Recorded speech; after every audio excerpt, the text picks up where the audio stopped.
బెదిరించి దోచుకునే వారిని దోపిడీ ముఠా అంటాం. మరి ఎన్నికలప్పుడు నమ్మించి ప్రజలు నమ్మి మోసపోయి పొరపాటున అధికారం ఇస్తే 5 ఏళ్ళు మోసం చరిత్ర ఉన్న 3 పార్టీల కూటమిని మనమంతా ఏమనాలి అని అడుగుతా ఉన్నాను.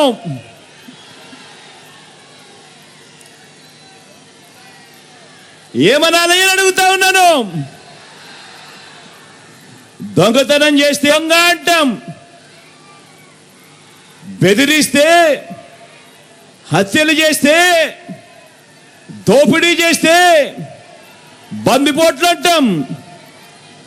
మరి ఎన్నికలప్పుడు తీయటి మాటలు చెప్పి ఎన్నికల మేనిఫెస్టో అని చెప్పి ఆ తర్వాత ఎన్నికలు అయిపోయిన తర్వాత ప్రజలను మోసం చేస్తే అలాంటి మోసగాళ్లను ఏమంటాం? 420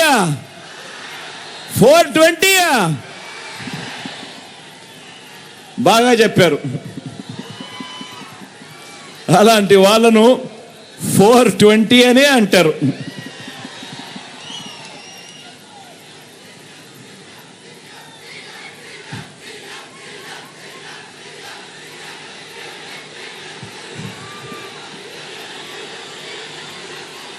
మళ్ళీ మన పేదల కలల్ని, మన పేదల బతుకుల్ని బలిపెట్టి దోచుకునేందుకు వచ్చిన ఈ ముఠాను, రాజకీయ కూటమిని చంద్రముఖి బృందం అని కూడా అంటాము.